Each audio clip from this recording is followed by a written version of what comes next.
everybody, what's up? So today's video is something different. I like doing videos that are joking type videos, and I like doing other ones that are important to me and I know will help people legitimately. And as you can tell by the title, this video is about my experience with anxiety and how I've moved substantially forward with it over the course of my life. I know that I've mentioned in a couple of videos, at least in one that I can remember, that I had anxiety. And a lot of people, when I mentioned it, were like, you have anxiety? I would have never pegged you for someone who had it because you don't seem anxious at all. And that's kind of the look I was going for. I have worked quite hard on not making it apparent to other people that I'm struggling with this. Not because I think it's a weakness or anything like that, but just because I've made it an extreme goal of mine to get past it because it has controlled so many ways that I look at life. Now, just to preface this video before we get into this, everybody, just like with my anorexia video and anything else that I've ever talked about that I've gone through, anxiety is not like a one-step, one-size-fits-all system. I have no idea how many of you are going through the same type of anxiety as I go through, and I don't know how many people this will work for, but this is purely my story and what has helped me, and maybe you guys can relate to it. Now, as a kid, I had anxiety as well, to the extreme, actually. When I was younger, used to get warts on my fingers and knees because I used to worry so much. I would wake up in the middle of the night shaking because I'd be afraid that my mom would be dead, and I would get up out of my bed and look for her and make sure that she was in her room asleep, alive, and I'd go back to sleep. But even when I would go back to my room to go to sleep, I would still be shaking because I couldn't shake the feeling that something bad was going to happen. It was so bad that my mom took me to a therapist when I was younger to see if that would help me out, and to be honest, I have no idea if it did. I mean, I bet it helped me a little bit to talk to someone about it, but I still had it. I should also tell you guys, my experience with anxiety isn't really social anxiety. It's a different type. I don't know how many types there are. There are probably an infinite amount of types of anxiety. Mine wasn't really social based, but when I was growing up, a lot of people didn't believe in me, and in turn, because of that, I didn't believe in myself, and that gave me anxiety. Whenever anyone would give me any sort of simple task, anything that was the most remotely simple thing, I would be nervous about doing. I was so worried that people didn't like me that I would try extra hard, and when I tried extra hard, people could tell that I was trying extra hard, and they were like, man, I don't like her. In my head, it was always much worse than it was. I created my own issues by worrying about those issues, and they didn't even come to exist until I worried about them. One of those things. In grade 9, I developed a stutter for a while, and all of this was linked to my anxiety, and that it was just like building and building, and I didn't really realize that I had it, but I knew that something was wrong, and I just thought that I wasn't a normal or likable person. When I started to drive, I was so unbelievably worried that I would hurt myself or that I would f*** up that I was like so meek in driving. I was too afraid to do anything. People would be like, okay, change lanes now, and I would look and like slowly change lanes. I didn't have confidence in anything. When I broke my ankle, that exacerbated the fear that I would hurt myself easily, because it was so easy for me to break my ankle in 3 places that I'm like, well, I should never ever stand on top of a chair again, because what if I fall and break my neck and ruin everything? And I developed this ridiculous fear of heights, more so than the normal person. It got really bad, and I still have a fear of heights. I don't know how many other people this happens with, but with anxiety, with a lot of different types, I do know that you can get a detached sense of reality, and I have that a lot. Like, even now, a lot of things that I do don't really seem real. I feel like I'm in some sort of bubble. When I was in the last couple of years of high school and then going into my first couple of years of university, I was really immensely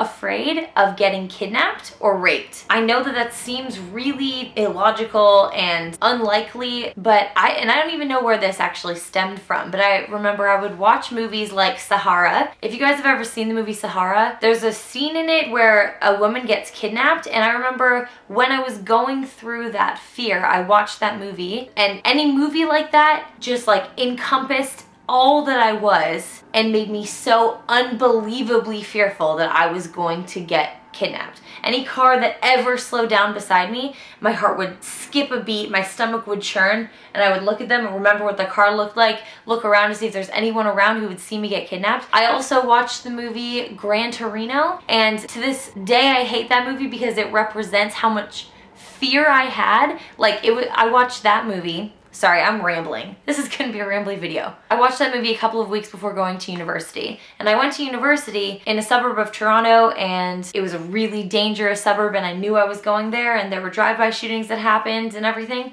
And in Gran Torino, there was a lot of like that. I stopped watching a lot of things because it would just make me more anxious about my life and my safety. And also with the things that I loved to do, I was very meek in doing them. I really loved to sing, but whenever I was around anybody, I would never sing full out. I would always be the quiet one, and I really loved to dance. But in my first couple of months on the dance team in university, and before that, I would never dance full out. Back to the responsibility thing, whenever anybody gave me a responsibility, whether it was minuscule or major, I would get heaps of anxiety over doing it because someone else was trusting me to do it. Even if it was just literally stapling 2 pages of paper together, I'd be like, oh man, what if I do this incorrectly? Like, what if I mess this up for them? If it was ever something that I delegated to myself, I would never get nervous about it. Like, if I was like, okay, this needs to be done, then I would never get anxious about it. But it was only if someone else gave me that task, then I'd be like, well, there's so much riding on this. So those were some of the things that I struggled with, and it took me a long time to get to the point of realizing that I had a problem with this, that this wasn't like a normal thing that other people had. And I noticed that other people were just super confident in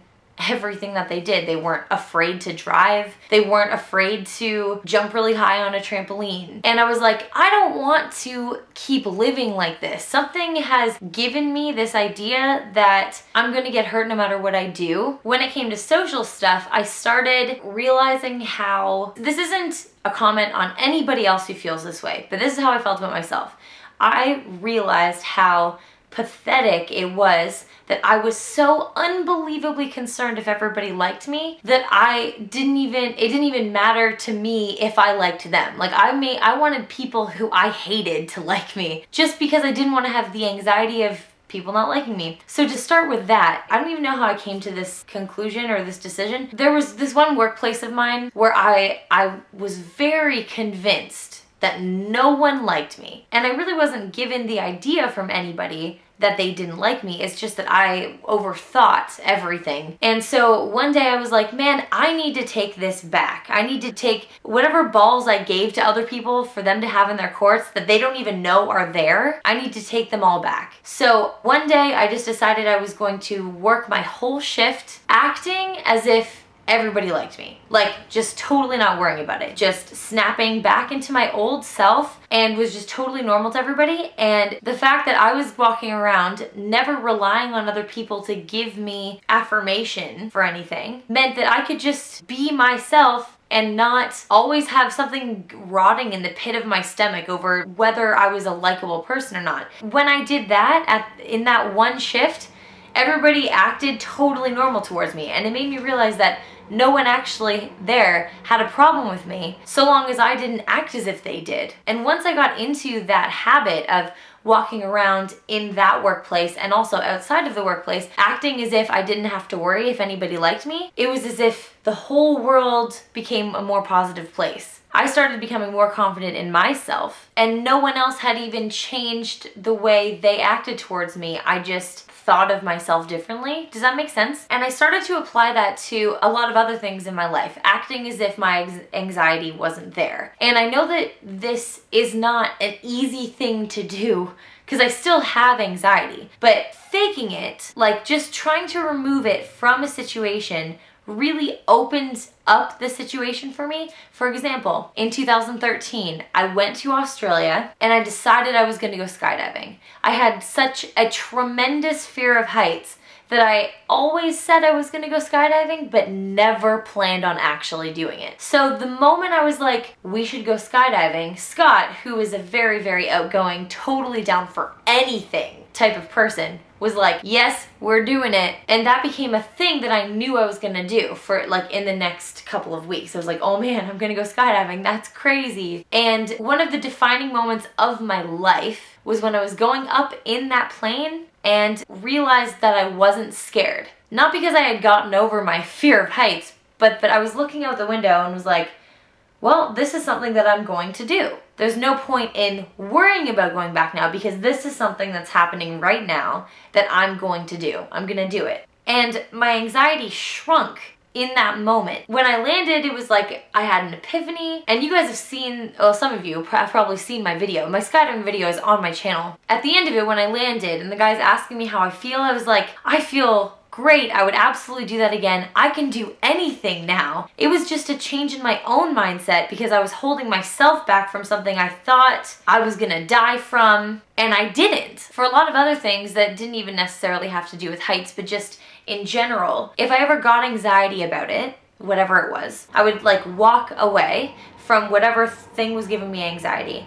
I would look at the situation on my own and breathe. Like really just actually try to slow my breathing, like slow my heart rate, because obviously it'd be thumping. And I would imagine myself in this situation if it was just me and it had to be done. And when I thought of it as something that needed to be done versus something that someone was giving me the responsibility to do, it was way easier for me to tackle. Like making coffee. Here in Australia, I learned how to make a coffee. Not like a drip coffee, but like a real cappuccino or latte. And I learned how to froth the milk. That gave me so much anxiety because I don't even know why it did, because the worst thing I could do is burn myself. But even so, I could easily not burn myself by turning it off really fast. Like if it got up too high. If I was messing it up, I could just turn it off. But it gave me so much anxiety that I would hurt myself or mess it up for someone else that I did not want to learn how. Because I'm like, man,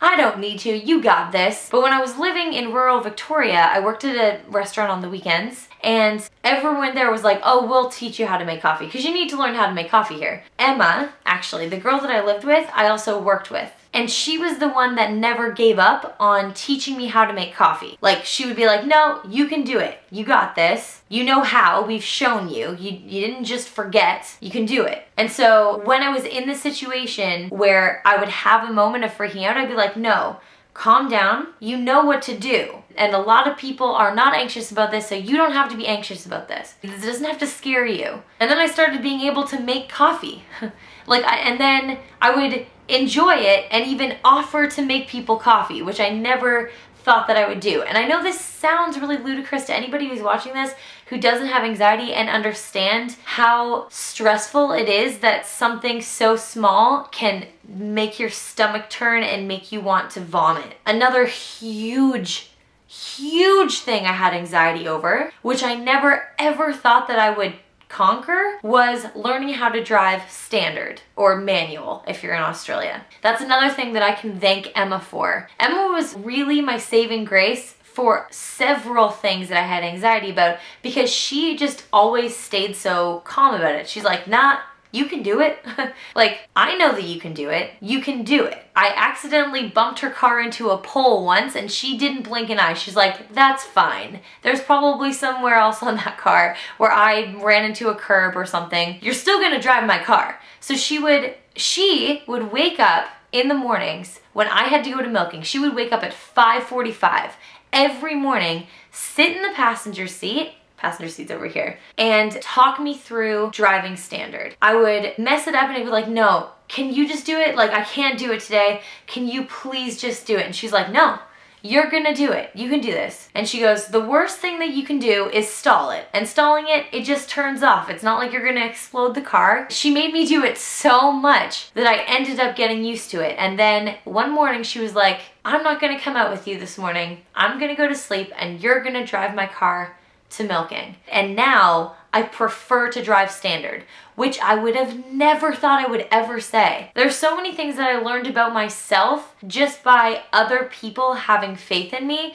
versus other people not having faith in me. That's why it bugs me so much when I meet people like employers or family members who don't have faith in the people that they're giving the responsibility to. Like, they automatically think they're gonna fail, and they don't realize that if that person has any sort of inkling of doubt in their minds that they're gonna fail because you think they're gonna fail, they're much more likely to fail. That certainly was the case with me. I grew up with a lot of people thinking that I wasn't capable of a lot of things, and in turn, I didn't think I was. And even if no one else thinks I can still do it. It's all up to me. It's not another person's decision whether I'm capable of something.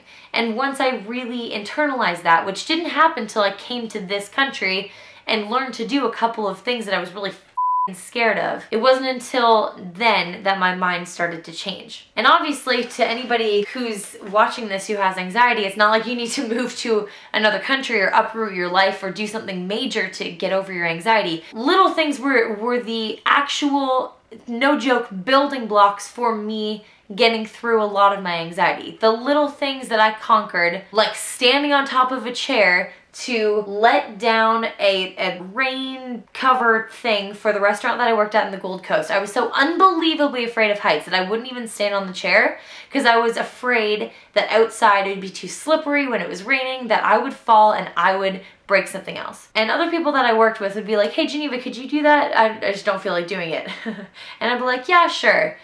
And in my mind, I'd be like, hey Geneva, you can do this. Stand up confidently on the chair. Don't wobble because you're afraid it's gonna happen. Stand up as if it's not. It didn't matter if anyone else knew that I was struggling with it. In my mind, it was a victory and I could move forward. That was another thing that I could check off my list that I was no longer afraid of, or at least getting past my fear of. There were many moments where I was like, oh wait, this is not actually nerve-wracking at all. And I realized I'm not doing myself any favors by living my life afraid I'll f up. In general, I've gotten past so much and have grown leaps and bounds since my most anxious days that now some of my friends are calling me the brave one because of some of the things that I do, which is absolutely unfathomable to me because I'm like, man, you think I'm brave? I think you're brave for driving on the highway. And granted, there are still some things that give me a huge amount of anxiety. The highest one, no pun intended, being heights. I'm still working on that. I have gone skydiving twice now and I'm not afraid to skydive anymore. I'm still kind of afraid, but I love doing it. Now it's just the stuff where it's up to you to jump, like jumping off a cliff. Or going bungee jumping. Bungee jumping 400 feet or even 250 feet gives me so much more anxiety than falling from 14,000 feet with a parachute. I don't know when I'm gonna do it in my life, but Mother of God, I will do it before the end of my life. Yes, I will. If any of you have it, let me know if there's anything that really clicked in your head. Something that made you never go back to the mindset you were in, even if it's not in a major way. Just something where you either hit rock bottom or something made sense to you where you're like, oh, that's what it is, or that's why, and you never took a step backward. You started from there. That was your rock bottom, your new place. Do you know what I mean? I want to hear what you guys think about this video. Let me know if you guys want to see any other videos like this on important subjects like this. I love you guys so much and I'll see you all next Thursday. All right, bye.